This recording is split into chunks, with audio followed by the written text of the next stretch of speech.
The supine straight leg raise is a simple yet effective way to start improving hip flexion mobility. It's the first exercise in our progression because it not only minimizes stability demands, but also allows for a high degree of isolation. Lie on your back with your fingers placed in the small of your back, as you'll want to monitor your low back position throughout the course of this drill. Keeping both legs straight, lift your right leg up until the point where you start to feel an increase in the pressure on your fingers. This means you're starting to compensate by using low back versus hip mobility, so return to the starting position. Repeat for 8 repetitions and then switch legs. As you're performing this exercise, really focus on getting your mobility from your hip versus your lower back. If you don't have a lot of mobility in the beginning, that's fine. Be sure to do it right.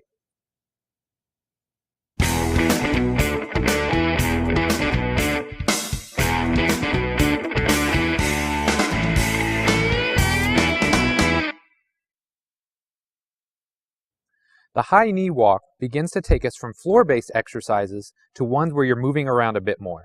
In this case, you start to integrate stability from the opposite foot and hip, as well as improving coordination and opposing hip function. Stand up tall and take a step forward with your left leg. While stepping, flex your right hip and knee. Grab your shin and pull your knee to your chest to increase the intensity of the stretch. Relax and repeat the exercise on the opposite leg. It's very important to keep your chest up and your back flat while performing this exercise. Don't allow the chest to cave or the lower back to round. Maintain good posture throughout.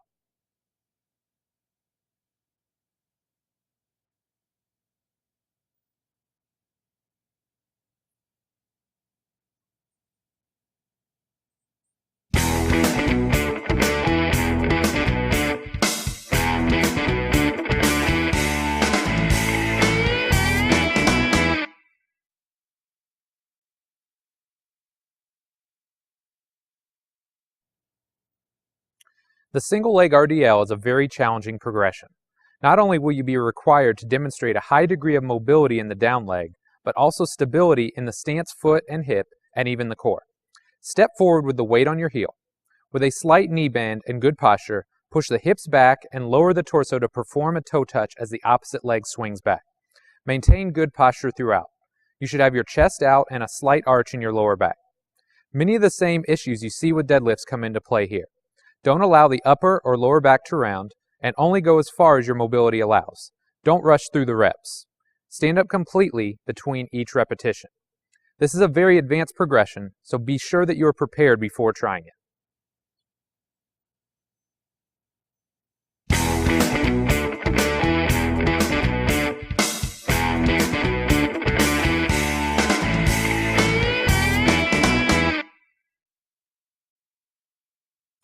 The high knee walk to forward lunge is last in our unilateral hip flexion progression.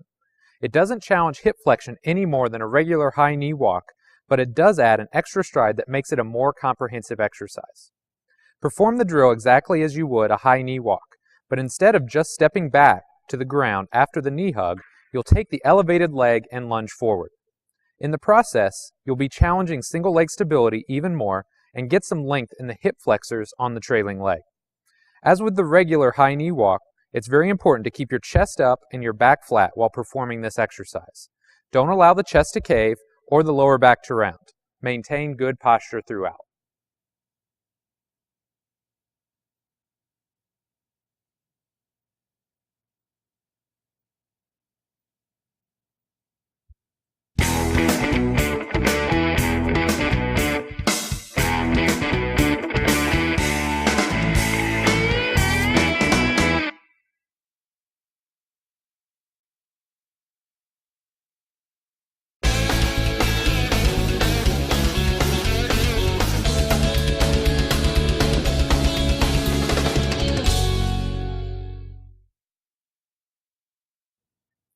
The kneeling rock back is a great primer to teach someone the necessary mobility and stability patterns needed to squat effectively. Set up in a quadruped or all-fours position with the hands underneath the shoulders and knees underneath the hips. The chest should be held up and there should be a slight arch in the lower back. Once set, slowly begin to shift the hips backward toward the heels. Push back to a point just before you begin to lose the arch in your lower back, and then return to the starting position. While this is a very subtle exercise, it's easy to think you have more range of motion than you really do. Focus on keeping the chest up and back flat throughout the course of this drill.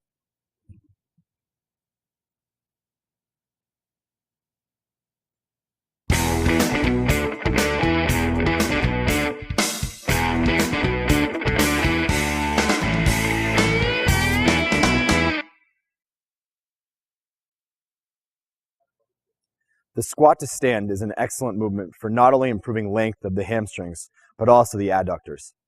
It's a fantastic exercise for those looking to get better at squatting deeper without losing ideal spine alignment because the hips are too stiff. Set up with a slightly wider than shoulder width stance and bent over to grab the bottom of your feet. From here, pull yourself into a deep squat position, forcing the chest up and knees out while working hard to create a good arch in the lower back, although this may not be possible for those with flexibility deficits. Be sure to keep the heels down. Once you've reached the bottom position, raise the hips back up without letting go of the bottom of the feet. Hold this hamstring stretch for a count of 1/1000, and then pull yourself back down to the bottom position. The most common mistake we see with the squat to stand is that people set up with the arms outside the knees, and this turns into an awkward collection of arms and legs getting in each other's way in the bottom position. So, make sure your arms are inside your legs so that you can use your elbows to help push the knees out in the bottom position.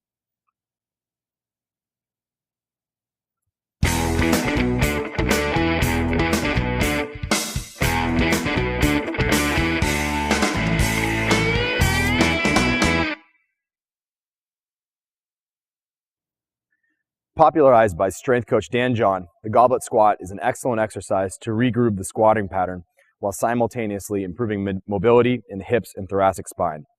Placing the load in front of your body heavily recruits the muscles of the core and forces the body to work very hard to stabilize the spine appropriately. Grab either a light dumbbell or kettlebell and hold it against your chest. Set up with your feet hip to shoulder width apart and the toes turned out slightly. The chest should be elevated and you should have a slight arch in your lower back. Brace the core and then sit back, pushing the knees out to the side. In the bottom position, your elbows should lightly graze the inside of your knees. Also, focus on really keeping the chest out in the bottom position before returning to the starting point. As we start to groove the squat pattern, many of the squatting basics apply. Keep the chest and knees out throughout, and don't allow any rounding of the lower back.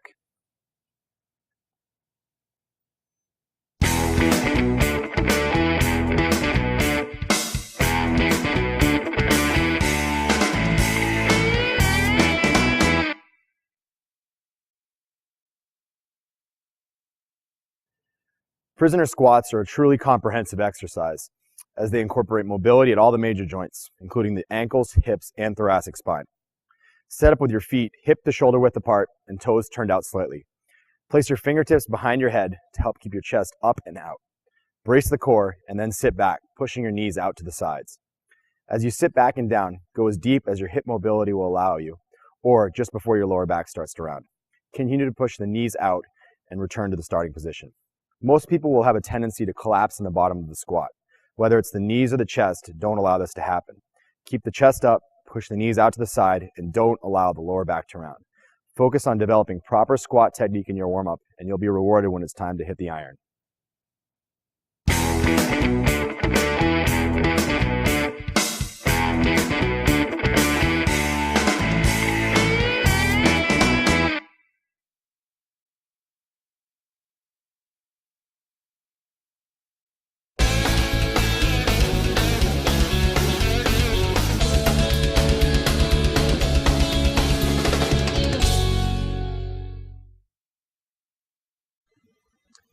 Pulsed hip flexor mobilizations are a simple way to teach your body to differentiate between hip extension and lumbar extension.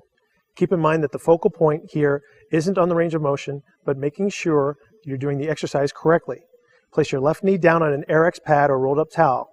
Your right leg should be directly in front of the body with your foot flat on the floor. I often use the term railroad tracks in this case. Make sure both legs are completely straight and lined up and parallel to each other. With the chest up and out, gently brace the core and tense your left glutes to drive the hips forward. Focus on getting all the motion from your hips. Do not extend your low back. Push to the point where you get a mild stretch in the front of your hips, hold for a count of 2, and then return to the starting position. Like most mobility drills, do not focus on the range of motion initially. Keep that core tight and really tense the glutes to initiate the stretch. If you do this properly, you won't need to move much at all and get a killer stretch.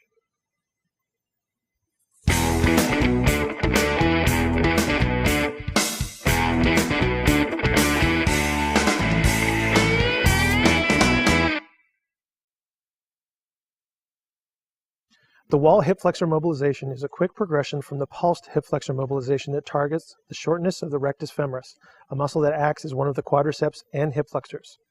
Set up exactly as you would for the pulsed hip flexor mobilizations, but with the pad close enough to a wall for you to reach out and use the wall to balance you. In this case, we've substituted a training table for the wall. With your left knee on the pad, reach back with your left hand to grab the left ankle. From here, you'll rock forward at the hip while tensing your left glutes and pull the heel to your butt. In other words, you're extending the hip and flexing the knee simultaneously to stretch the rectus femoris over two joints. Hold for a count of 1/1000 and return to the starting position without letting go of your ankle. As with the previous exercise, focus on getting all the motion from your hips and avoid extending your lower back. Make sure you don't lean forward either, as doing so will reduce the stretch we're trying to achieve.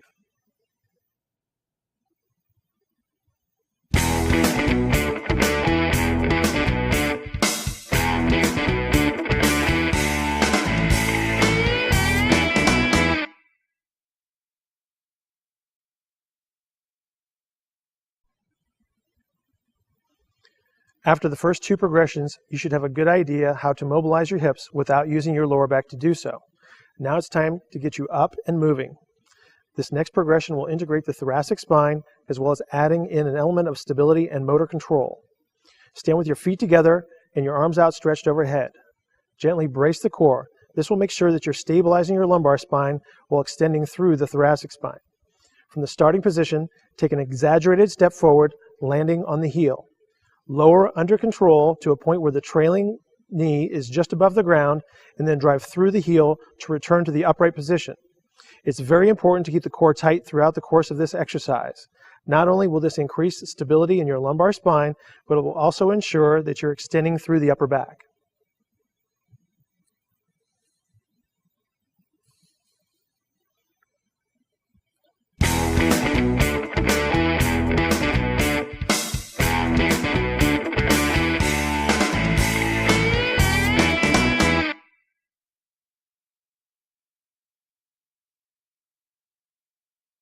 The reverse lunge with posterior lateral reach takes the previous exercise and cranks it up a notch.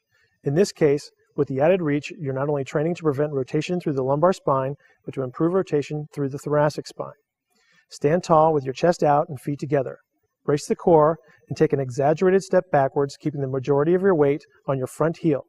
Drop the hips down into the lunge position while simultaneously reaching up with the opposite arm over the lead leg. Push through the heel to reverse the momentum and return to the starting position. As you're performing the exercise, make sure to keep the chest up and out throughout and the core tight. Too often, you'll lose your core stability and end up rotating or bending through the lumbar spine. The motion here should come from the hips and thoracic spine, so be sure to stay tight throughout.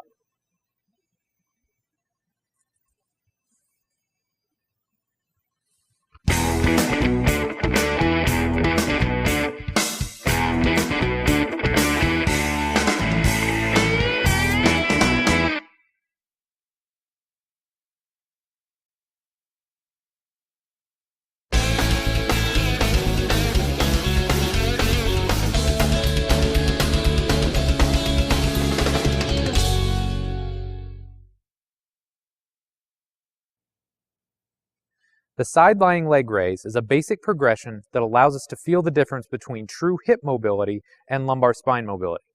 As is the case with most of the initial progressions, the devil is truly in the details. Lay on your left side with your body in a straight line and feet stacked on top of each other. Gently brace the core and lift the right leg, leading with the heel. Bracing the core will help ensure you're moving from your hips, while leading with the heel will help you facilitate better posterior glute medius function. Lift only as high as you can using your hip and then return to the starting position. Don't come into this exercise with preconceived notions about how much range of motion you should have. People have a tendency to assume this exercise is simple and as such blast through it with no real thought on proper exercise performance. Remember, core tight, lead with the heel, and focus on hip mobility.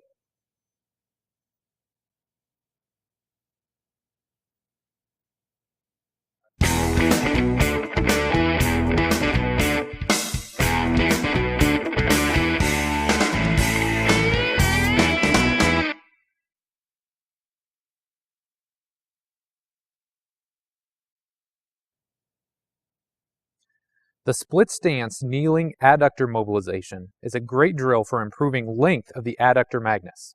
This muscle is a hip extensor, adductor, and internal rotator, so we lengthen it in all three planes by going into flexion, abduction, and external rotation. And by going past neutral on the way back up, we stretch those adductors that act as hip flexors as well. To begin, set up on all fours on the floor and put one leg directly out to the side with the knee straight. Keep the chin tucked and lower back arched.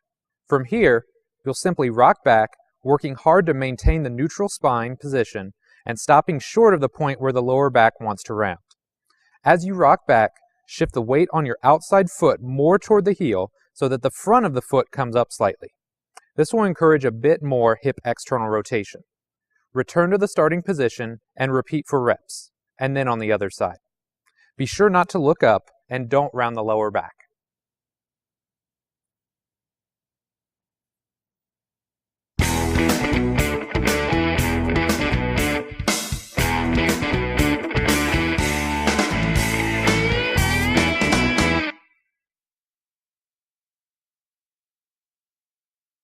The walking Spider-Man is a fairly advanced hip mobility exercise, but one that lends itself to multiple progressions.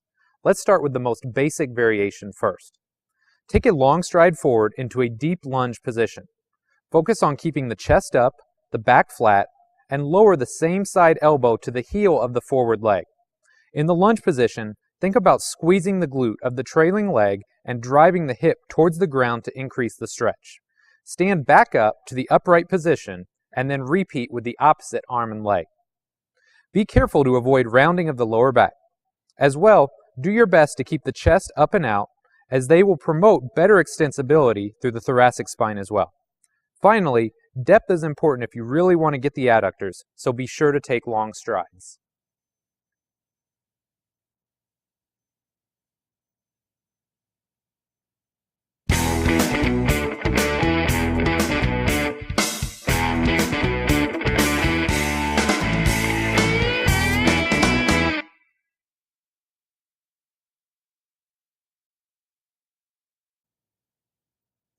The walking Spider-Man with hip lift obviously progresses on our previous exercise, but it also incorporates about the best hamstring stretch you'll come across.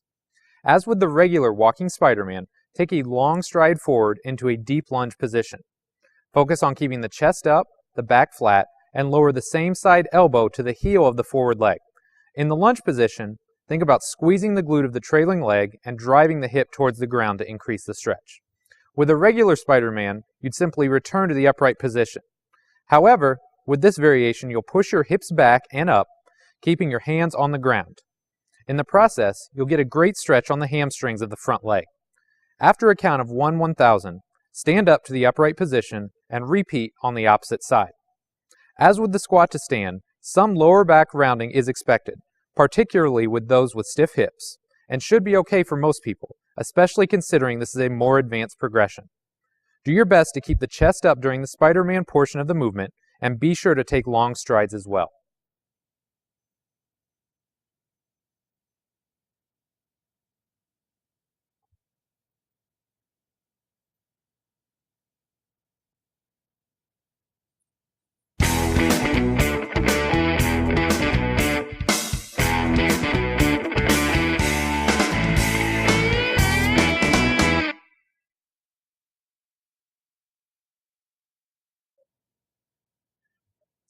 The final walking Spider-Man progression will incorporate all the previous elements while adding in some thoracic spine rotation.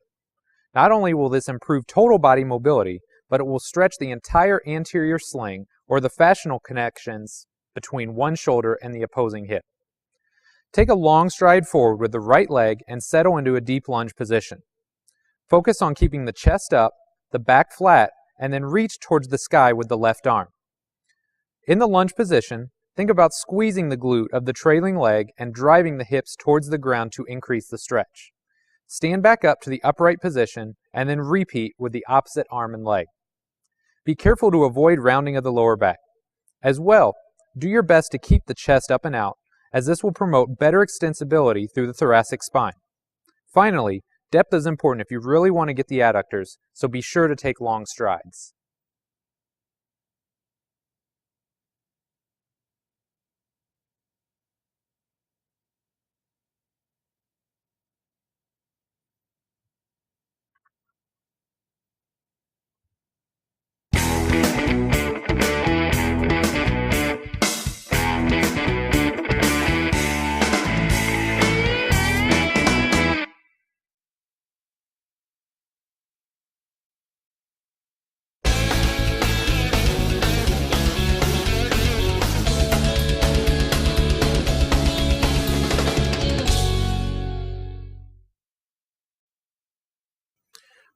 The first step in our progression is performed in a stable, seated environment. Sit on a chair or bench, moving to the front so that only your glutes and upper thighs are supported. Lift your chest and sit up tall, setting a small arch in your lower back. Next, take your right ankle and place it on top of your left knee.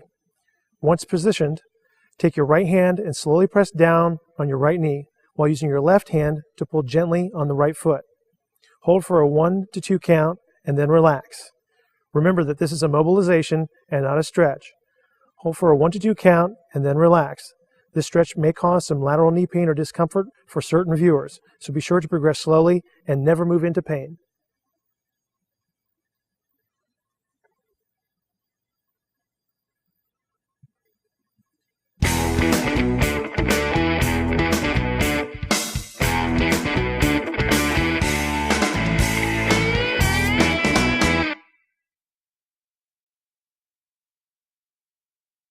The cradle walk takes our previous exercise and makes it a little bit more dynamic. While it still strives to improve hip external rotation, it also adds elements of stability from the opposite hip and foot. Step forward with your left leg, grabbing your right foot and ankle, pulling the instep upward. Keep the chest up and out throughout, and do not allow the upper or lower back to round. It may help to think about actively pulling the foot up rather than just grasping it. Quite often, people with poor hip mobility will compensate on this exercise by collapsing the upper and lower back. Maintain good posture throughout.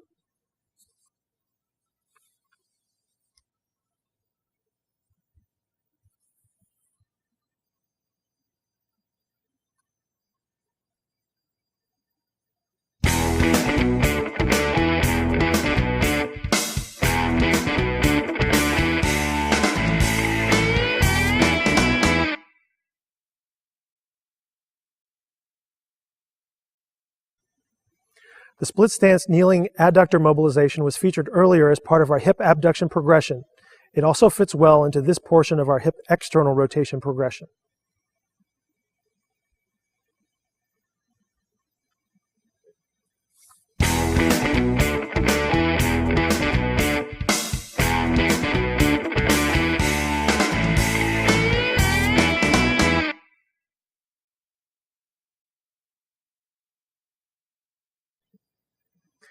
The next exercise in our progression piggybacks on what we did with the split stance kneeling adductor mobilization. Although it has an identical setup position, it requires a bit more control and deliberate movements to ensure that the hip is rotating and not the lumbar spine. To begin, sit up on all fours on the floor and put one leg directly out to the side with the knee straight. Keep the chin tucked and the lower back arched. From this position, you're simply going to drive some subtle hip internal and external rotation by going back and forth from heel to toe on the outside foot. Hold at the end range of each direction for a count of 1/1000. We usually do this exercise for time rather than just reps. The most common mistakes we see in the split stance hip swivel are folks who move at the lumbar spine instead of at the hip. The lower back should not be moving all over the place. It's more of a matter of using the foot position to drive internal and external rotation. Also be sure to keep the chin tucked and the lower back arched.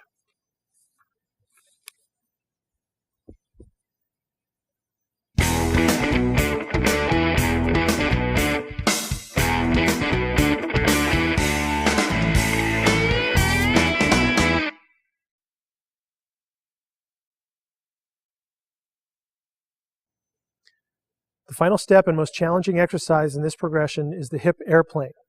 To set up, split your legs slightly from front to back and place all your weight on the front leg. Incline the upper body forward and extend the back leg such that there is a straight line formed by the upper body and the back leg. Abduct the upper extremities to 90 degrees for balance. To begin the exercise, lift the back foot to balance on the front leg. Rotate the pelvis toward the front leg, then away from the front leg, keeping the upper body and back in a straight line. The most common mistakes is substituting spine rotation for hip rotation and not maintaining the incline of the upper body.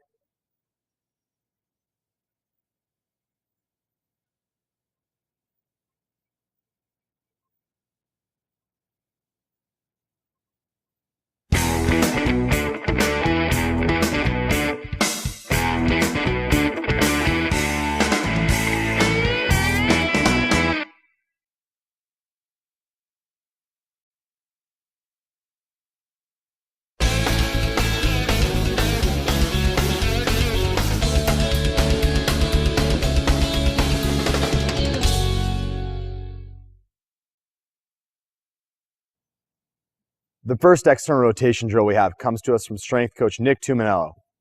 Set up on all fours with the hands underneath the shoulders and the knees underneath the hips. Next, take the right ankle and place it on the back of the left knee.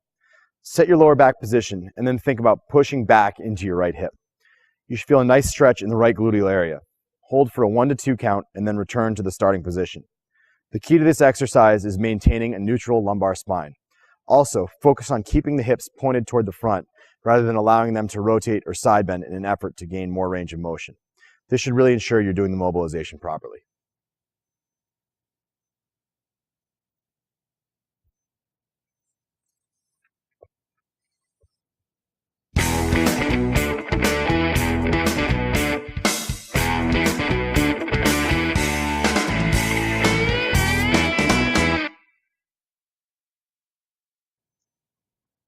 The cross behind overhead reverse lunge is the next step in our progression. It takes the intensity level up a notch as we are no longer afforded the stability that we got from the ground. Start with your feet shoulder width apart and your arms at your sides. Reach overhead as you stride backward and behind you with one leg. The shin on your stance leg should be completely vertical. At the end of the range of motion, you should feel a stretch in the lateral thighs and hip flexors. Drive off the front heel to return to the starting position. Transition immediately into the same movement on the opposite side. Make sure the torso remains upright the entire time. Also, make sure not to stride too far laterally. If you do, you'll tip over, and let's face it, that's no good. Do not let the shoulders and upper back round either.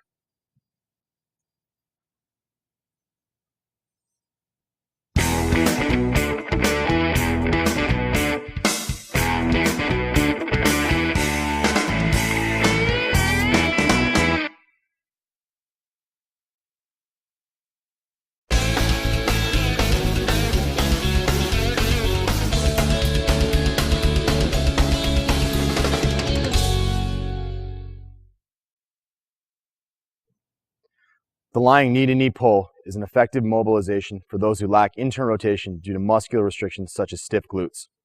Lie on your back with your knees bent and feet flat on the floor. You want your feet out much wider than you would for a glute bridge or similar exercise, so exaggerate the width between your feet. From the starting position, think about trying to touch your knees together while keeping your feet on the floor. Hold for a 2 count and then return to the starting position. Many people have questions regarding the feet during this movement. In all honesty, as long as you're getting a deep stretch in the hip region, we really don't care if your feet are flat on the floor or if you roll toward the inside of your foot. Those with a history of anterior or medial knee pain should be cautious with using this exercise.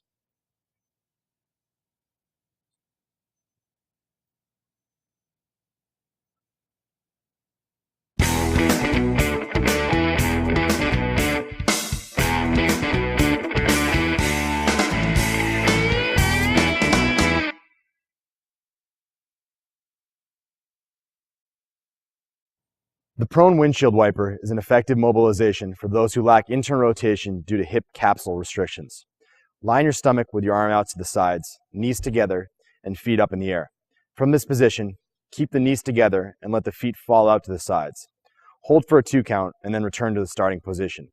This stretch is pretty hard to screw up, but focus on keeping the knees together throughout and you should be good to go.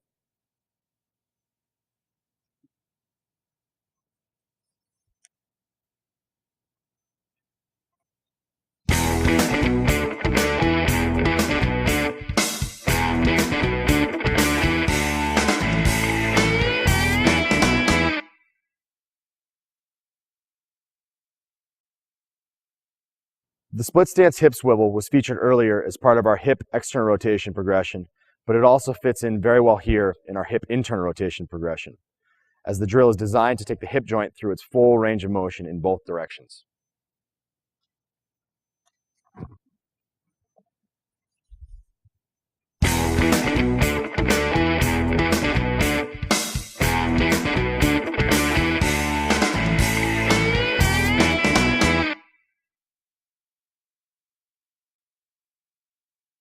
The hip airplanes was featured earlier as part of our hip abduction progression. However, it also fits well into this portion of our hip internal rotation progression.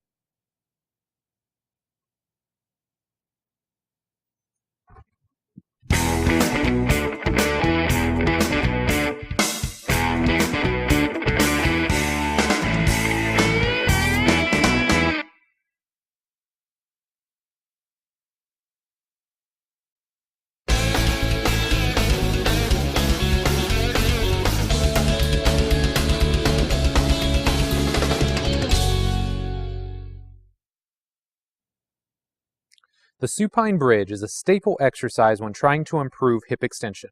Quite often, people have a hard time differentiating between extension at the hip and extension at the trunk. If your goal is a healthy back and optimal performance, learn to move from your hips.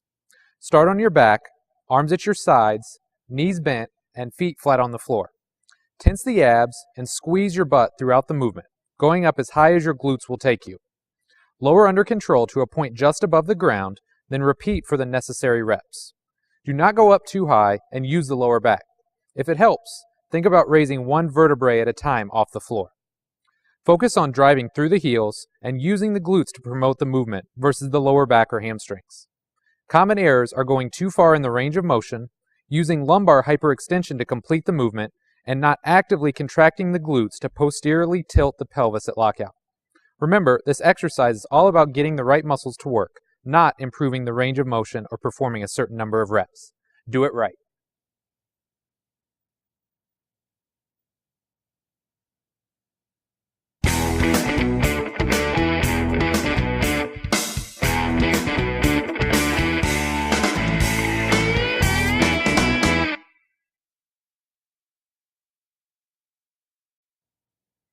The one-leg supine bridge is the next step in our progression.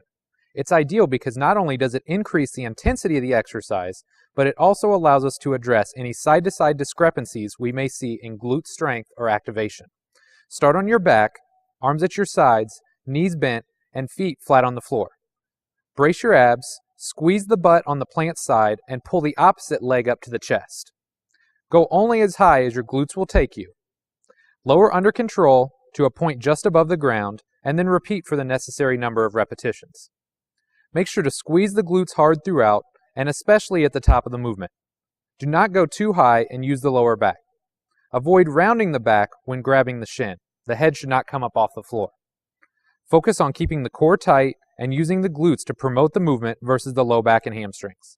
This is a big step up from the previous progression, so make sure to do it correctly.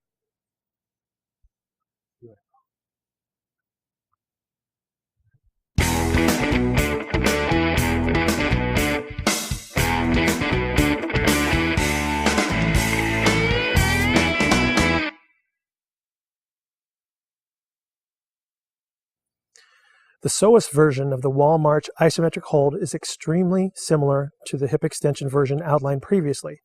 The only difference is that you're placing a little more emphasis on the hip which is flexing versus the hip that is extending. Stand facing a wall. You should be a few feet away with your hands resting up against it.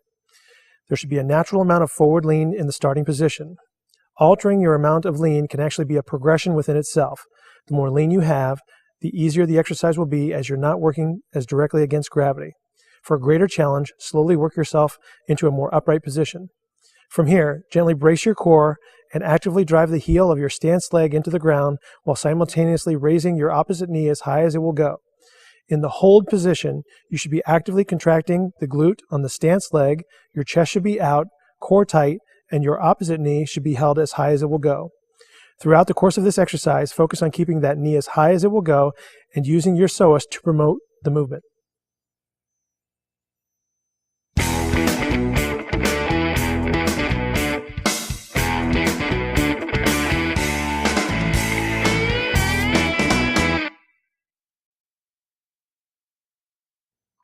Bowler squats are a big bang exercise. The most important component of this exercise is the fact that they train the gluteals to resist and produce motion in all three planes of movement. Stand on your left foot with a slight bend in the knee and your right foot held slightly off the ground. With your chest out and back flat, sit back into your left hip while reaching across your body with your right hand. You can either aim for your toes or put a small med ball or cone in front of you. Sit back until you get a nice stretch in the glutes, or until you feel as though you're going to lose your balance, and then return to the starting position. This exercise not only challenges your foot and hip stability, but your hip strength as well. You may need to shorten the range of motion initially, but over time, your hip mobility and strength should improve.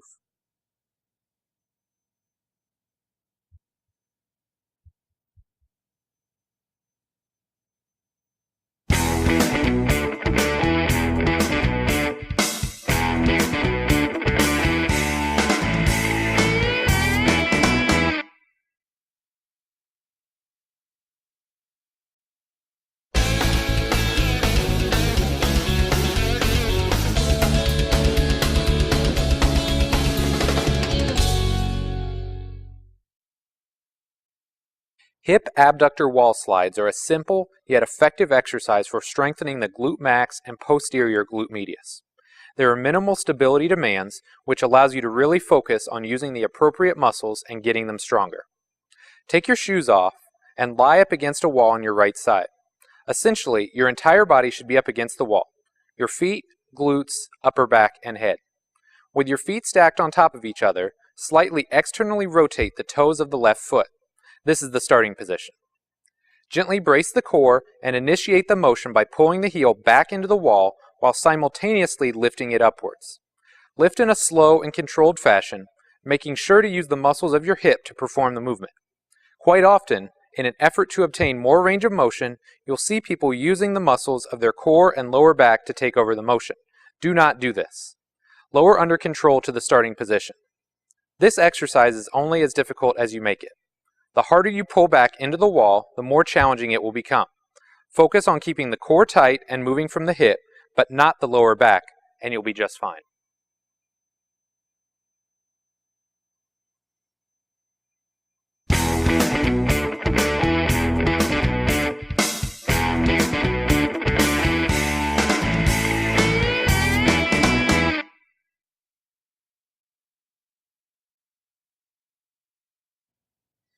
X-band walks are truly a total body exercise.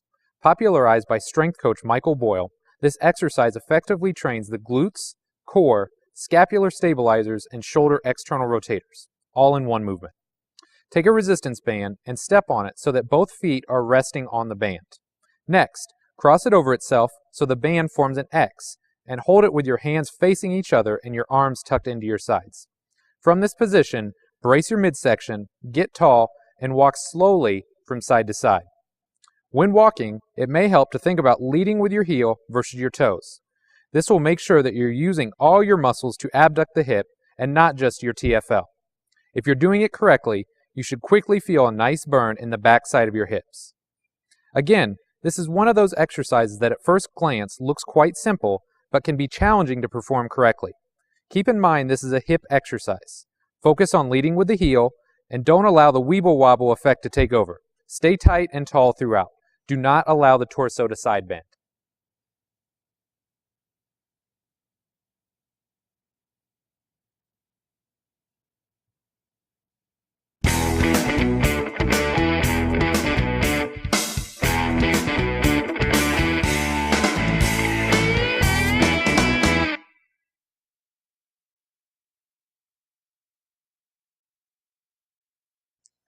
The side bridge wall slide is a very challenging exercise that trains the hip musculature of one hip, but also starts to build more functional motor patterns as it engages the opposite quadratus lumborum as well. Due to the increased need for high levels of total body stability and core strength, we placed it after the X-band walk in our progression. The setup for this exercise is very similar to the hip abductor roll-up. Take your shoes off and lay up against a wall on your right side. Essentially, your entire body should be up against the wall: your feet, glutes, upper back, right elbow, and head. With your feet stacked on top of each other, slightly externally rotate the toes of the left foot. This is the starting position. Gently brace the core and drive up into a side bridge position. Your feet, hips, and torso should create a nice straight line when viewed from the front, and the wall will keep you in a straight line when viewed from the sides. Just make sure not to lean back into the wall. While holding this position, initiate the motion by pulling the left heel back into the wall while simultaneously lifting it upwards. Lift in a slow and controlled fashion, making sure to use the muscles of your hip to perform the movement. Lower under control to the starting position. The elements of both side bridging and the hip abductor roll-up are important here. During the side bridge, make sure to maintain a neutral alignment in the spine and keep the hips up throughout. On the roll-up, make sure to pull back into the heel and move from the hip. Don't get too focused on range of motion initially. Keep the core tight, move from the hip, and you'll be fine.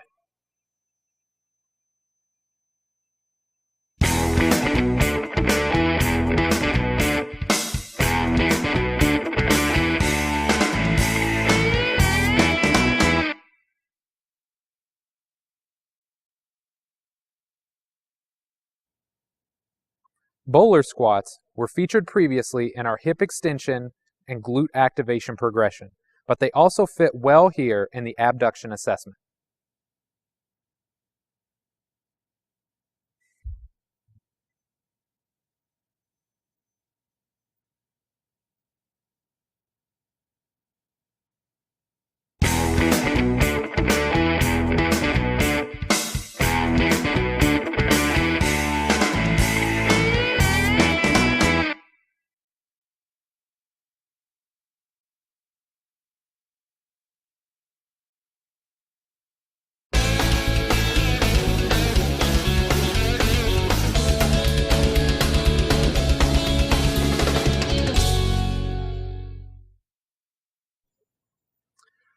popularized by Stuart McGill, the sideline clam is an excellent exercise for preparing the glutes for triplanar motion. Not only is this important for preparing strength training clients for single leg lifts, but it's also a critical performance aspect of almost every sporting endeavor. Lie on your right side with your hips and knees bent and your feet together. From here, brace your core and slowly rotate your left leg away from the bottom. Keep both feet together the whole time and rotate as far as you can without moving the lower back, and then return to the starting position. Often, people become too confused on getting more range of motion with this exercise, but don't do this. If your range of motion is limited at first, that's fine. It's more important to use the appropriate muscles and get your movement from the hips. Quite simply, don't allow the low back to rotate. Keep the core tight and move only through the hips. As well, if you're having a hard time feeling the back portion of your hip, think about swiveling your hip through the heel. This subtle cue can often make all the difference in this exercise.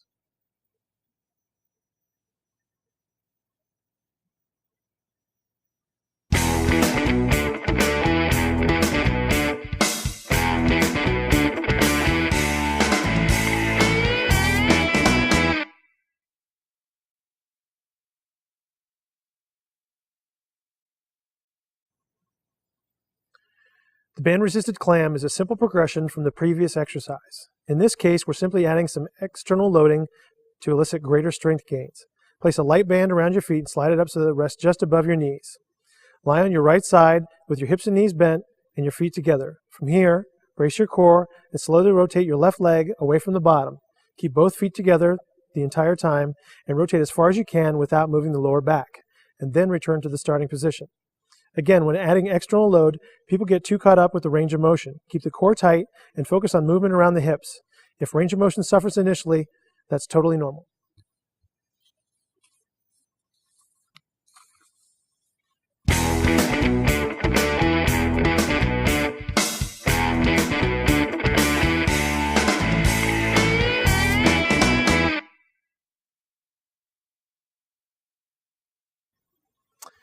Again, we can use bowler squats as the top tier of the glute activation external rotation progression, as this move allows us to train glute activation in 3 planes of motion.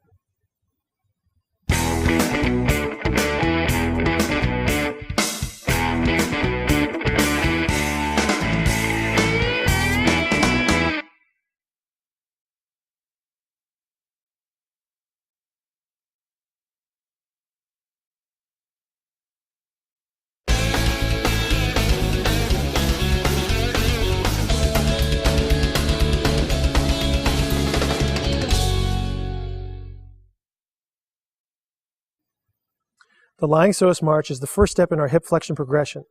A critical aspect of efficient movement is learning to dissociate hip flexion from lumbar flexion. Essentially, learning to move from your hips versus your lumbar spine.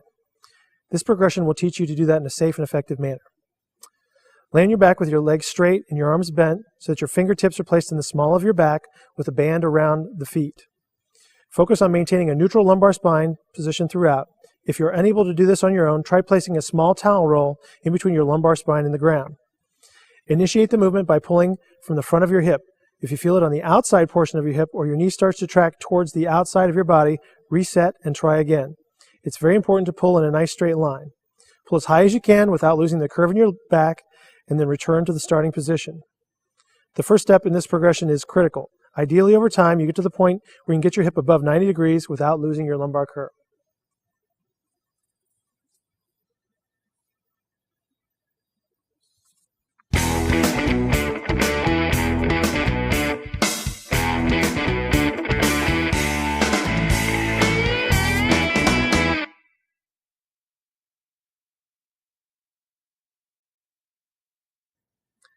The seated psoas hold starts to increase the intensity within our hip flexion progression. Not only are we going to need better stability from our core, but we're also going to increase the strength levels necessary from our hip flexors as we're working directly against gravity. Sit on a very low box where the knees are actually above your hips. Doing this will ensure that we're recruiting the psoas, as this is the only hip flexor above 90 degrees. Place the fingertips behind the head, lift the chest, and gently brace the core. From the starting position, slowly raise the left knee an inch or so off the ground. The range of motion isn't really critical here. Instead, focus on staying tall throughout the torso and driving from the front portion of your hip. Hold for 3 to 5 seconds and then return to the starting position. Again, it's very important to focus on optimal alignment during the course of this exercise. Keep the chest out, the low back neutral, and drive from the front of the hips.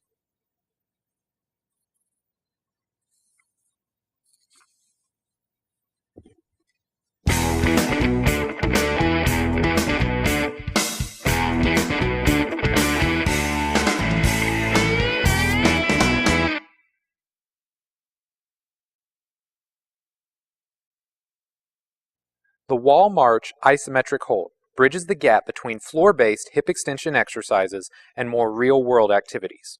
Not only does it work well as a glute activation exercise, but it also teaches the hips to work in opposing fashions. As one hip flexes, the opposite hip extends.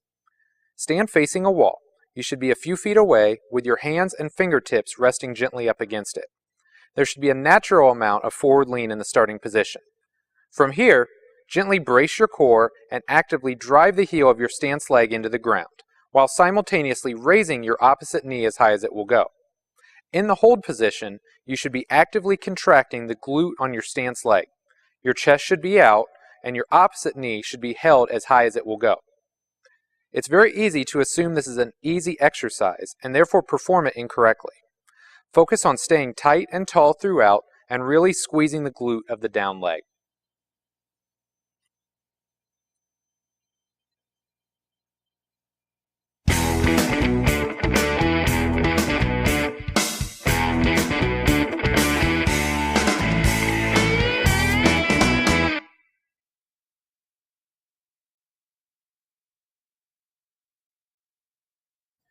The standing psoas hold is the final step in our hip flexion progression. Not only does it require a great deal of hip flexor strength, but also a great deal of stability from the opposite hip, foot, and even the core. Stand up tall with your fingertips behind your head, gently brace the core, lift the rib cage, and pull the left knee as high as possible. In the top position, your chest should be up and out, your core tight, your left knee above 90 degrees, and your right hip extended with the glutes tense. Quite simply, there's a lot to think about here. Hold for 3 to 5 seconds and repeat for several repetitions. This is a very advanced drill, so if you can't perform it correctly, there's no shame in going back to the previous progression. Do it right.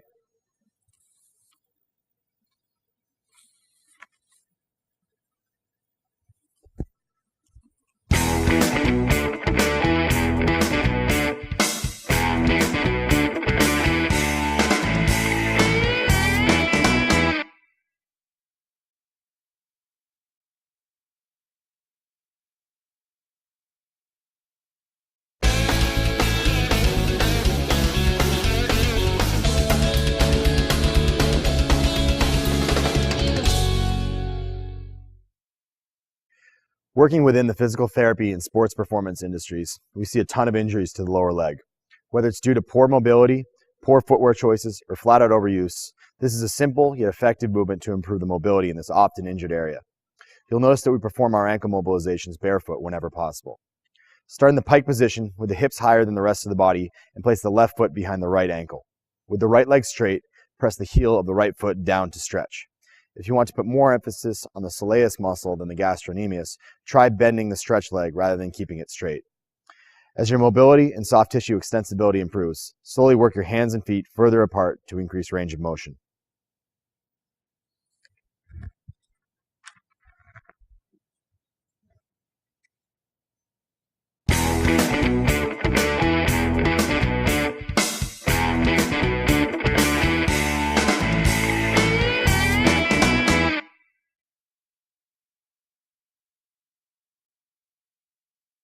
Another great exercise from strength coach Michael Boyle, the wall ankle mobilization, will really start to test mobility at the ankle joint rather than pure soft tissue extensibility. Stand facing a wall with the toes of one foot directly up against the wall. Stand up tall and place your hands on the wall for support. From this position, place the weight on your heel and gently glide the knee forward, touching the wall. Pulse in and out of this position several times. And as you're pulsing, do not let the weight shift toward the inside of your foot. If it's too easy, feel free to scoot your foot backwards in half-inch increments until your mobility is tested. When you can no longer keep the weight on your heels, or when you start to feel yourself shifting the weight to the inside of your foot, you've maxed out your current mobility. Many people think they should feel a stretch here, and that simply isn't the case. This is a mobility drill, so you may not feel it much at all. Make sure you keep the weight on the heel and toward the outside of your foot throughout.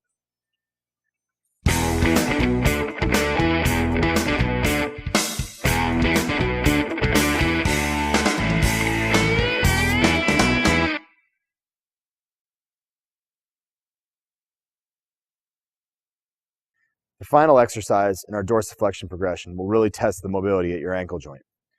Find a pair of small plates and place them underneath your toes. We generally use 10-pound plates. This should put you in a dorsiflex position right from the start. Stand up tall, place your weight on your heels, and gently glide your knees forward. As you glide, resist the temptation to move at the hips or to shift the weight toward your toes.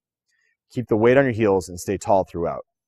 If you notice a significant asymmetry between sides, this exercise probably isn't the best option for you. Go back to a lower level progression until you achieve symmetry, and then return to this exercise later on.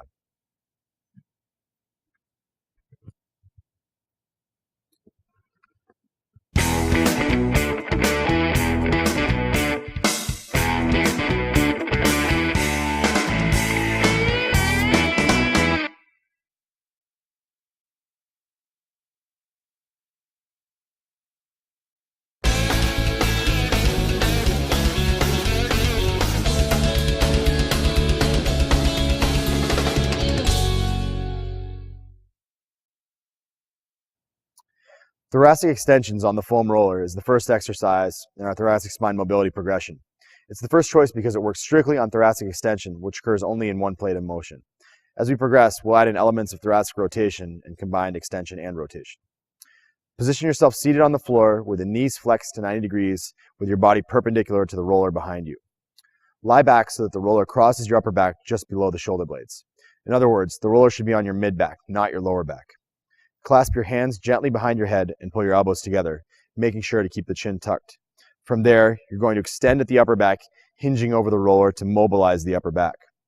It's important to keep the glutes on the ground throughout the movement and to only extend at the upper back, not the lumbar spine. Be sure to keep the chin tucked as well, as you're working on the thoracic and not cervical range of motion.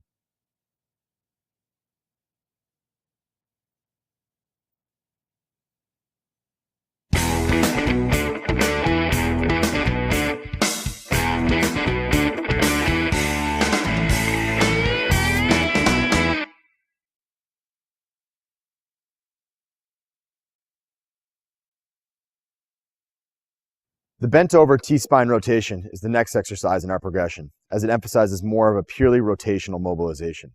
In this exercise, we'll use movement of the upper arm and head to drive movement of the scapula, which in turn will drive some thoracic spine rotation. From the standing position, sit back with an arched back as if you were setting up to do a deadlift. From there, raise one arm out to the side with the thumb up, following it with rotation of your head. Be sure to gently brace your core musculature to ensure that the rotation only comes from the thoracic spine rather than the lumbar spine.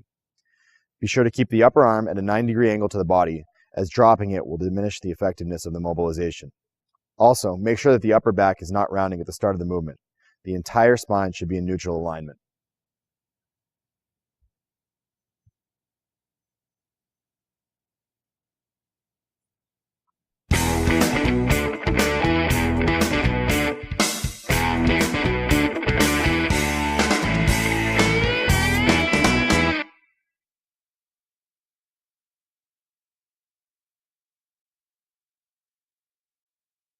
The quadruped extension rotation and three-point extension rotation comprise the third portion of our thoracic spine mobility progression, as they integrate both extension and rotation. To perform the quadruped extension rotation, you'll begin on all fours and then move to position one hand behind your head. Gently move the elbow on that arm down under the body toward the opposite knee, using the upper arm to drive the shoulder blade to drive the thoracic spine into subtle flexion and rotation. Then reverse the movement, coming up past the starting point to apply rotation and extension past the starting position. Again, we're using movement of the upper arm to drive movement of the scapula, which in turn will drive the thoracic spine extension and rotation. We can easily progress this exercise by simply moving from a quadruped position to a push-up position where the feet are set up a bit further apart. In the process, we have to use muscular control to prevent gravity from forcing the lumbar spine into hyperextension. This position also makes it a bit more challenging to resist rotation at the lumbar spine during the mobilization, making it as much a core stability exercise as it is a thoracic spine mobilization. Common mistakes on these drills, including dropping the elbow, going too far down at the bottom of the movement, and substituting lumbar motion for thoracic spine motion.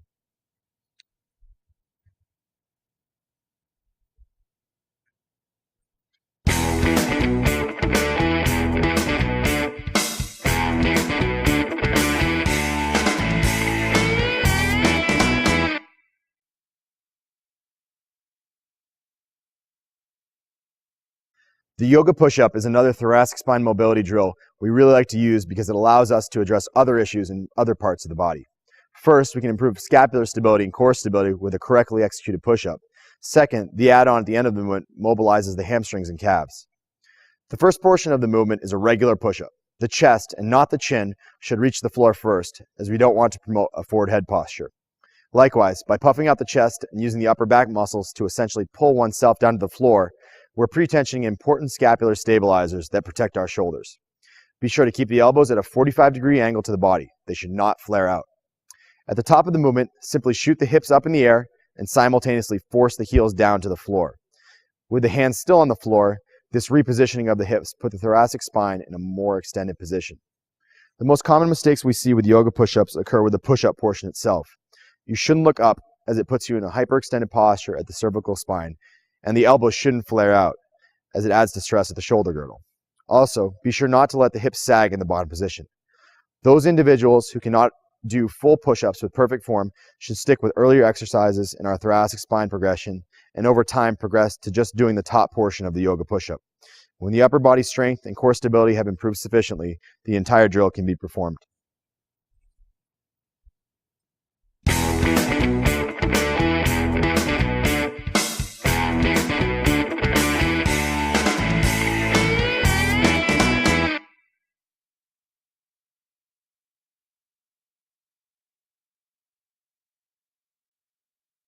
The squat to stand with extension rotation is the last in our thoracic spine mobility progression, as it takes a great hip mobility drill and incorporates thoracic spine mobility as a bonus. The first portion of the movement is exactly the same as a regular squat to stand. With a slightly wider than shoulder width stance, bend over and grab the bottom of your feet. From here, pull yourself into a deep squat position, forcing the chest up and knees out while working hard to create a good arch in the lumbar spine, although this may not be possible for those with flexibility deficits. Be sure to keep the heels down. Now, here's where this version differs from the original squat to stand. Keep your right hand under your foot, but raise your left hand up overhead, following it with your eyes. Along the way, think of tipping your shoulder blade back. These actions together will force the thoracic spine into a bit more extension and rotation. Hold for a count of 1/1000 and then bring the left hand back down under the left foot. Repeat this mobilization with the right arm, return it to the position under your right foot, and then raise the hips up to achieve a hamstring stretch before returning again to the bottom position. Be sure to set up with your arms inside your legs so that you can use the elbows to push the knees out. Also, don't rush the movement, as there are really 4 points on each rep that you should hold the stretch for a count of 1/1000. They are the original bottom position of the squat, the left hand up position, the right hand up position, and the hamstring stretch position.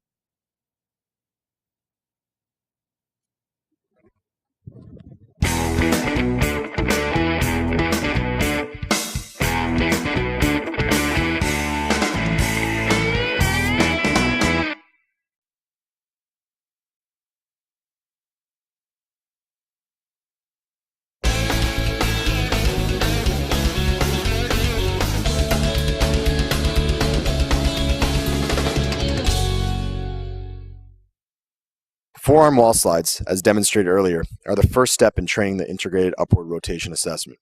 It's our belief that most folks progress too quickly to the classic YTWL progression and don't effectively train upward rotation. That said, over time, with a good progression, these exercises can be very effective.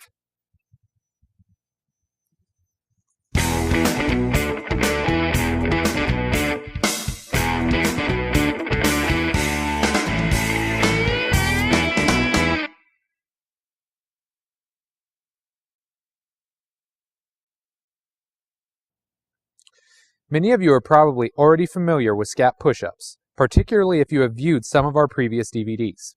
That said, we've gotten away from the regular scap push-up a bit because it can be a bit of a struggle for those with poor core stability. If the hips sag, the scapula is put in a position of anterior tilt, and we want it in neutral.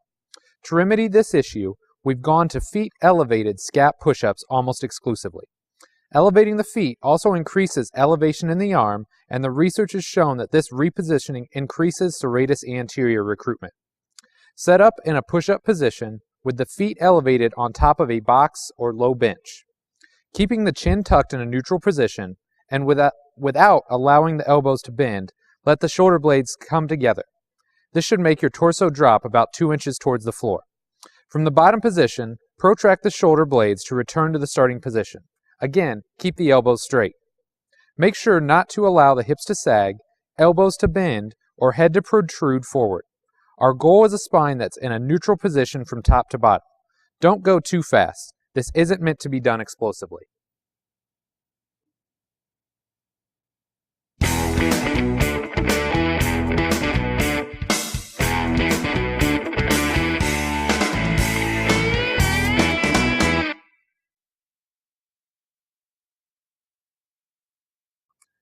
The push-up plus brings us back down to the floor, so we need to be cognizant of hip and lower back positioning to ensure that we get the most out of this movement. Set up in a push-up position and perform a push-up exactly as you would normally. However, as you come back up to the top, really overemphasize protraction of the scapula. This should elevate your torso an extra few inches over the traditional starting position. The most common mistakes are identical to our previous exercise in this progression. Make sure to not allow the hips to sag or the head to protrude forward. Our goal is a spine that's in a neutral position from top to bottom. Don't go too fast. This isn't meant to be done explosively.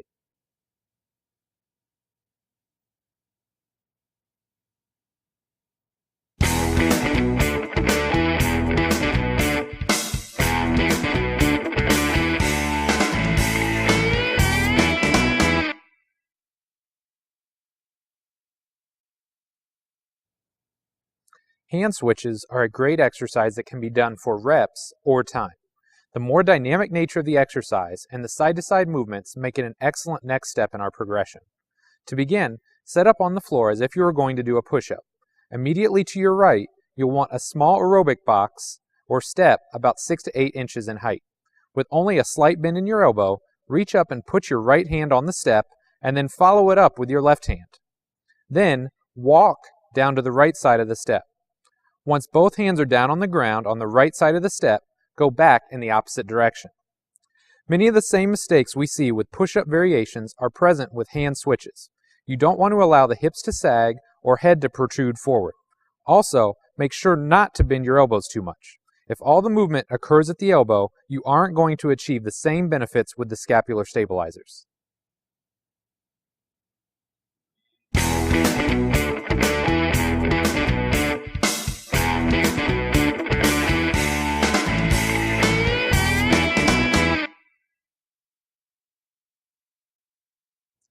The one-leg scap push-up is the last in our serratus anterior recruitment progression. As we discussed in our earlier exercises in this progression, we're relying on the ability of the core musculature to resist the effect of gravity, forcing the lumbar spine into extension. However, by going to single-leg stance, we're also adding an element of rotary instability that must be counteracted. And, of course, we're still worrying about positioning of the head and optimal movement of the scapula. All the same principles apply from the original scap push-ups description, but in this variation, you'll simply take one foot about 2 inches off the ground. Halfway through the sets, you'll switch which leg is supporting you. Be sure to keep the hips from sagging and don't let the head protrude forward. The elbows should remain locked throughout the movement.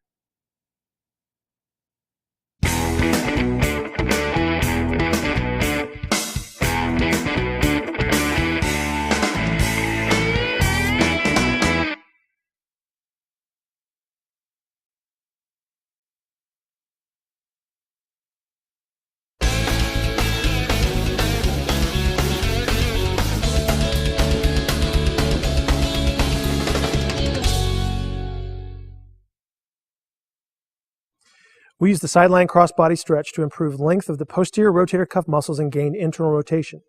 It's important to do this stretch on a surface rather than in a standing position because we can use the surface to stabilize the scapula. You never want to stretch the shoulder without the scapula stabilized. To perform the movement, set up on your side on the surface, tucking the shoulder blade down and back so that your chest puffs out. Ideally, your head should be supported. We prefer a small foam roller for this. With the elbow flexed to 90-degree angle and the arm elevated to 90 degrees and resting on the floor, pull the elbow and upper arm across the body slightly. You should feel a stretch in the back of your shoulder.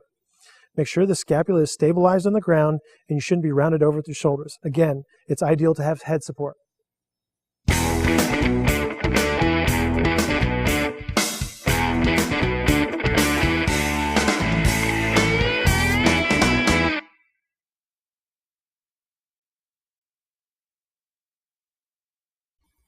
The sleeper stretch is the next in our progression to improve shoulder internal rotation, and it's slightly more advanced than the sideline cross-body stretch because it actually involves some intentional rotation as opposed to just subtle cross-body pull. Set up on your side exactly as you did with the sideline cross-body stretch. However, instead, use the top arm to gently press the wrist of the bottom arm down towards the floor to stretch the shoulder into internal rotation. You can perform this stretch at 75, 90, or 105 degrees of elevation. We recommend trying each and seeing which version provides the greatest stretch. You should not be able to touch your hand to the floor. If you find that you can, it's because you haven't effectively stabilized the scapula. As with the previous stretch, it's ideal to have head support, and you should make sure that the chest is puffed out and your shoulders aren't rounded. Most importantly, remember that it isn't an aggressive stretch. Be very gentle with it, and it will improve over time.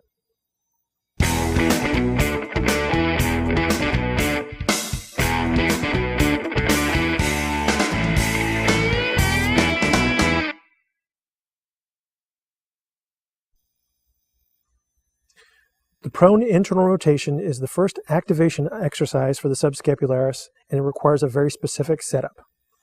You'll position yourself face down on a stretching table or bed with the upper arm supported on a towel roll and the forearm hanging off the edge. Both the shoulder and elbow should be at 90-degree angles with the wrist straight. Without shrugging the shoulder, simply internally rotate the arm at the shoulder to move your hand back in an arc towards your hip. When performed correctly, you'll feel this movement right up in your armpit. The most common mistakes are the various substitution patterns individuals will demonstrate. Avoid extending the elbow, flexing the wrist, and shrugging the shoulders. Very simply, the goal is to rotate exclusively at the shoulder.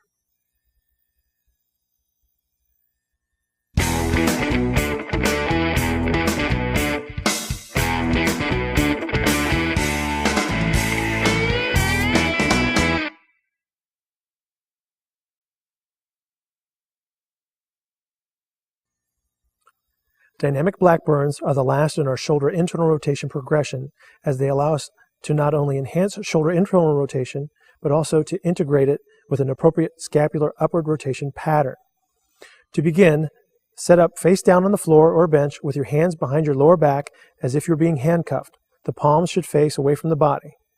Retract the scapula, externally rotate the humerus, and make a wide, sweeping arc with your hands until they form a Y shape in front of your body. Return to the starting position following the same path, making sure to internally rotate the arms as you pass 90 degrees of abduction on the way back. Be sure to keep the chin tucked throughout the movement and don't force range of motion that you don't have. It's also very important to ensure that shoulder blades are upwardly rotating as you go overhead.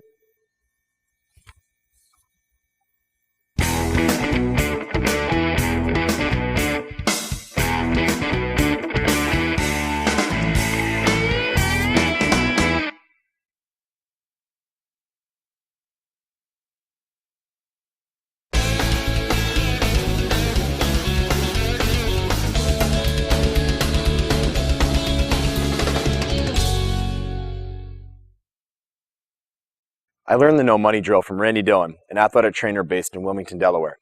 This is a great exercise to activate the external rotators of the shoulder and lower trapezius in an early rehabilitation scenario or a population with very limited strength in these muscles.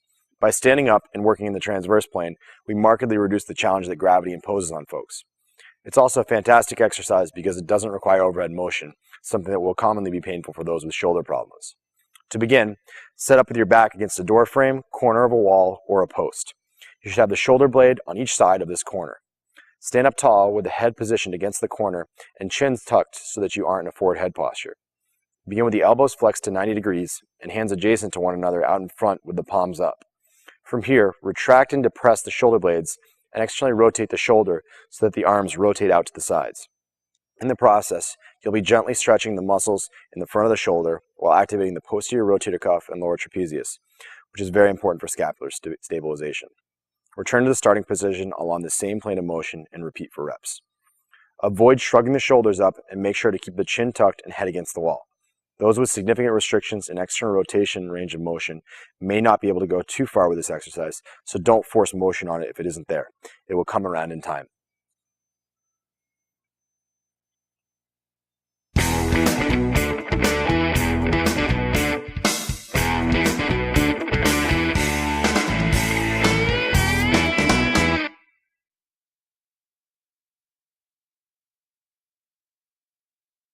Both the side-lying extension rotation and side-lying internal-external rotation can also be placed in the early portion of the thoracic mobility progression we outlined earlier. However, we'll integrate them here because they also allow us to groove this thoracic spine mobility with good internal and external rotation at the shoulder. To begin the side-lying extension rotation, assume a right side-lying position with the left hip and knee flexed to 90 degrees and the right leg straight. Rest the left knee on a medicine ball or foam roller to ensure that the lumbar spine is in a neutral position. Then, rotate your head and trunk slightly to the left. Brace the abdominals, push your right hand up toward the ceiling, and then raise your left arm up and out to rotate the thoracic spine. Hold for a count of 1/1000 and then return to the starting position. The thumb should rotate back as you go through the movement and back down as you return to the starting position. Essentially, you're using forearm pronation and supination to drive shoulder internal and external rotation, which in turn can drive scapular and thoracic spine movement. For the side-lying internal-external rotation, the beginning setup is identical to the side-lying extension rotation. However, instead of going up and out, you're simply going to be going up and down behind the body. So, in the top position, the arm should be overhead with more external rotation, and in the bottom position, it should be down by the glutes in more internal rotation, as if you were putting your hand in your back pocket. Be sure you brace the abdominals through the movement, and don't neglect the important scapular and thoracic spine movement that occurs with the internal and external rotation that's taking place.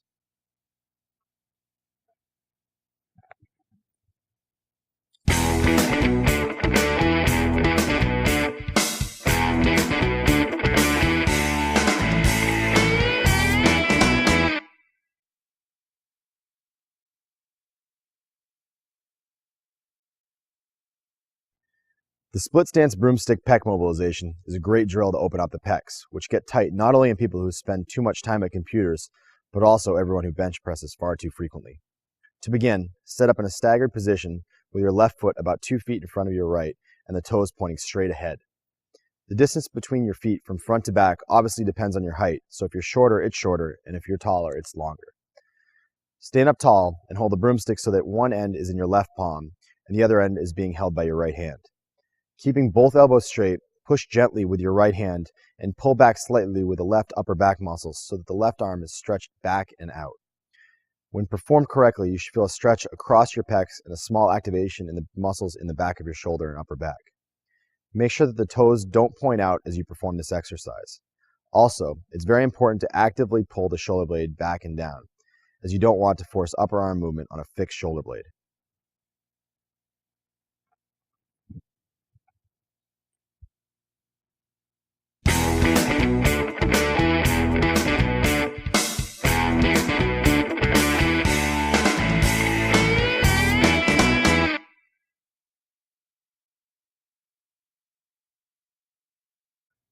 The side-lying extension rotation with perturbations is a progression from the regular side-lying extension rotation that we covered earlier. However, this variation requires a partner. All the same setup guidelines from our original version apply, but in this variation, as you reach the end range at the top of the movement, your partner is going to gently push your wrist in various directions for 5 seconds on each repetition. These destabilizing torques force your rotator cuff muscle to dynamically stabilize the humeral head in the shoulder socket. So, effectively, we're not just working on range of motion, but also working to create stability within that range of motion. Your goal during these perturbations is to lock the shoulder in place. Imagine a ball in the ball and socket being centered in the joint the entire time. All the same common mistakes apply that we see with a regular side-lying extension rotation. Be sure you brace the abdominals throughout both movements, and don't neglect the important scapular and thoracic spine movements that occur with an internal and external rotation that's taking place. That said, it's more common to have more mistakes from the one applying the destabilizing torques manually.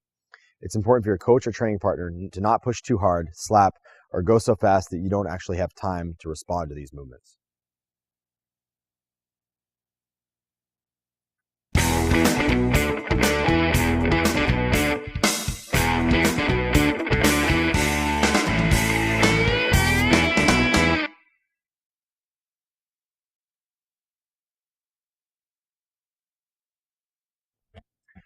The supine no money drill is a drill I created to progress on the regular no money drill by adding in the resistance imposed by gravity plus a band. It also integrates a pec minor stretch we use with our athletes all the time. To begin, set up on the floor with a half foam roller or rolled up towel positioned along your thoracic spine, and another half foam roller or some other object in place to support your head. Pull the shoulder blades back and down around the half roller to pop the chest up. Keep the chin tucked and with the elbows locked at 90 degrees of flexion in the regular no money position. Externally rotate the humerus against the resistance of the mini band. You can perform this exercise with reps with very little tension as a warm-up. However, more commonly we'll use it as an exercise at the conclusion of our resistance training sessions. Typically we do 4 reps, each with a 10-second isometric hold at end range. The most common mistakes are not pulling the shoulder blades back and down throughout the movement. It's important to not do this exercise with rounded shoulders. Also, don't neglect including head support. It's not absolutely mandatory to use the half form roller on this exercise, but it does improve the effectiveness considerably. As we show, you can also use a small rolled up towel.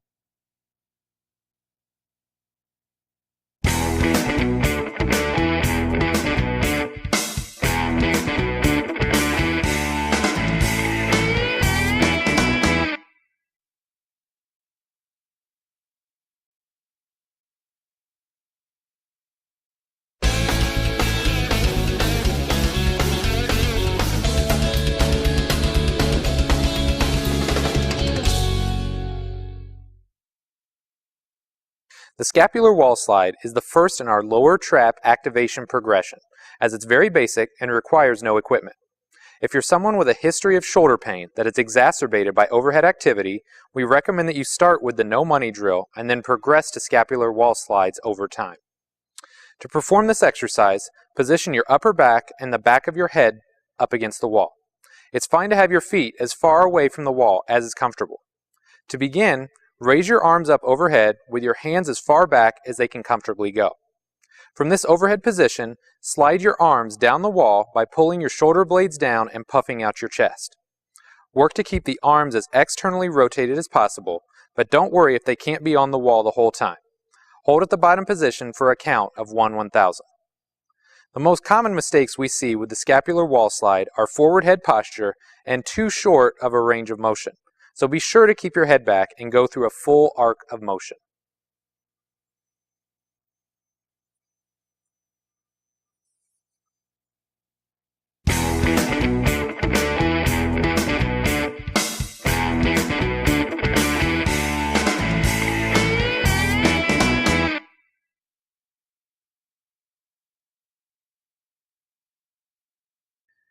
Behind the neck band pull-aparts are the next exercise in our lower trap activation progression, as they are very similar to the scapular wall slide. Begin in the same position you would use for the start of a scapular wall slide, but without the back up against the wall. You'll need to consciously make sure that your head and neck are in the right posture. With the hands overhead, grasp a mini band with both hands, depress the shoulder blades, and puff out your chest as you lower the arms to the bottom position, with the band passing behind your head as you go. Hold at the bottom position for a count of 1/1000. The most common mistake with this drill is forward head posture. Many people have poor external rotation and thoracic spine mobility will say that they think this exercise is easier than scapular wall slides, but they only perceive it that way because they substitute forward head posture to feel like they're actually getting better shoulder range of motion. In reality, the scapular wall slides are only harder because the back of the head up against the wall keeps them honest.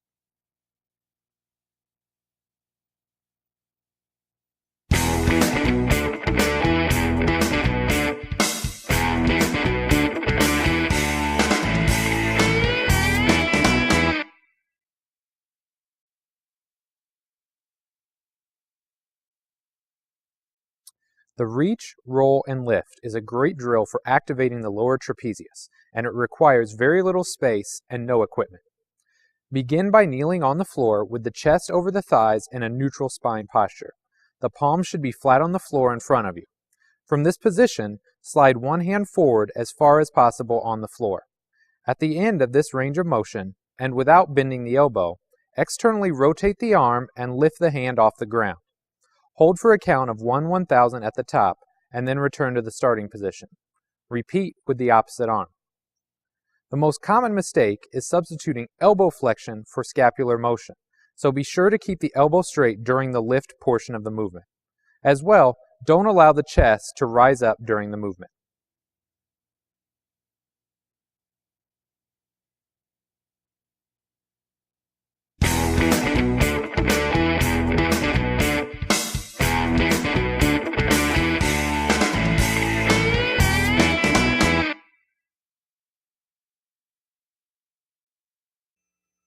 With the doorway slide, we again have a progression from the wall slides that began our series.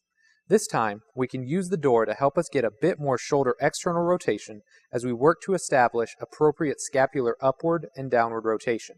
In this case, we'll substitute a corner for the doorway. Set up in the middle of a doorway with both arms raised from the sides to 90 degrees of elevation, and put your hands up on the edge of the door frame. From here, very gently lean forward to apply a subtle stretch to your pecs. Keeping the chin tucked and cervical spine in a neutral posture, depress the scapula by sliding the hands down the door and puffing out your chest. After a count of 1/1000 in the bottom position, raise the arms back up overhead, again paying attention to keeping the chest out. Make sure to avoid slipping into a forward head posture, and don't be too aggressive with the stretch you apply to the front of the shoulder girdle as you position yourself in the doorway.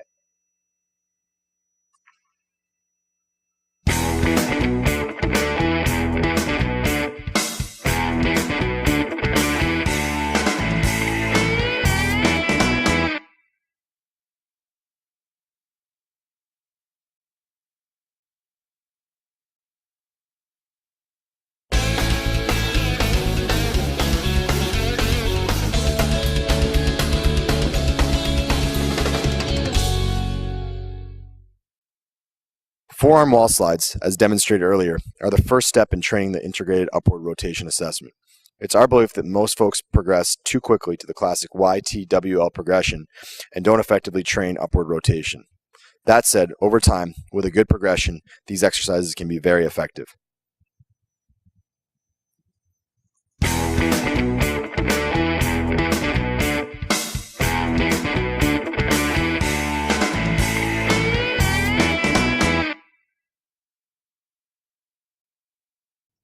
The prone trap raise is perhaps best known as the Y in the YTWL series that has been popularized in recent years. The movement can be performed face down on an incline bench or freestanding. For the sake of this video, we'll be performing it standing, which adds an increased element of difficulty, but also ensures that you can do it anywhere. From the standing position with the chin tucked, sit back with an arch back as if you were setting up to do a deadlift. From there, driving through your shoulder blades, raise both arms to the 10 and 2 o'clock positions with the thumbs up. Hold for a count of 1/1000 before lowering to starting position. Gently brace your core musculature throughout the movement to ensure that you don't simply arch the lower back to achieve the motion. Be sure to avoid rounding of the upper or lower back in the standing position, and don't allow the head to move during the movement.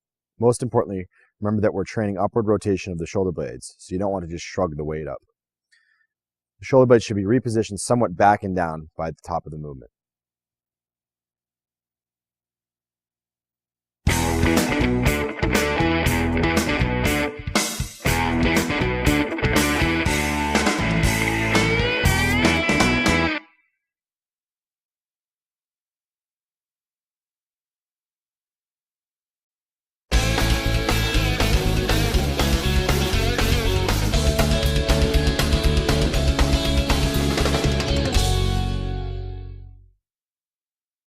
The supine chin tuck is the first in our progression for addressing forward head posture. Exercises targeting thoracic mobility and scapular stability are definitely a must in this situation, but it's important to work directly at the neck too. We start on your back to reduce the effects of gravity on how challenging the exercise is. Keeping the back of your head on the floor, simply tuck the chin in to make a double chin. You'll know that you're performing the movement correctly because you'll feel muscle activation in the front of the neck and a subtle stretch in the back of the neck. Hold for a count of 1/1000 and then repeat for the desired number of repetitions. The most common mistake is lifting the head off the ground, so be sure to keep the back of the head in contact with the surface underneath it.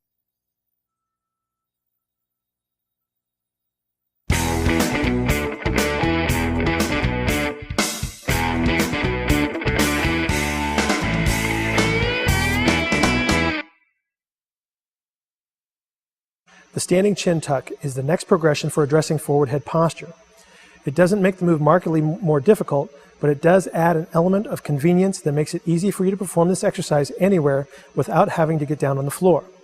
Believe it or not, we've even known people who will perform this exercise in the seated position in the car while stuck in traffic. The movement is identical to the one you performed on the floor, with the exception that you're in the standing position with the back of your head against the wall. Be sure to avoid lifting the back of the head off the wall.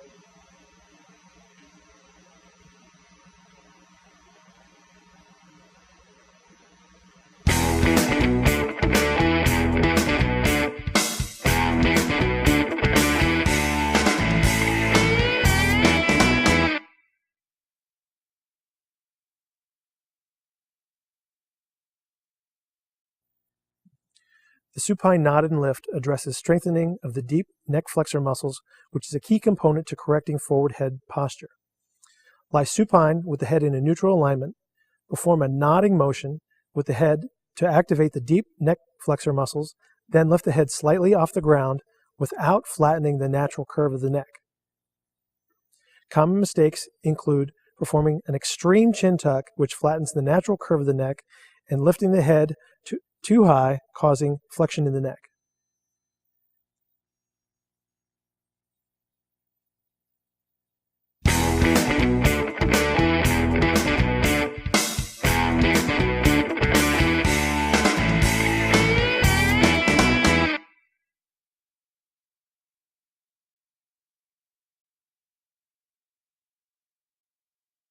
The quadruped chin tuck is the last step in our forward head posture progression, as it's a more complex movement that also brings gravity back into the mix to increase the resistance. Begin on all fours with the head in a neutral position. From here, protrude your entire head out, attempting to keep the forehead parallel to the floor. Once you've gone this far, slowly scoop with the head so that the chin comes all the way to your sternum. Then, keeping the chin tucked all the way in, slide to the top position to reposition the head in neutral, holding for a count of 5 seconds. In this top position, you should feel muscle activation in the front of your neck and a subtle stretch in the back of the neck. Repeat for the desired number of repetitions. Don't be surprised if you find that you can't do many of these without fatiguing considerably. The most common mistakes we'll see with the quadruped chin tuck are rushing through the movement and returning to a top position that is too hyperextended. It's important to keep the forehead parallel to the floor in the top position and avoid having the chin lower than the forehead.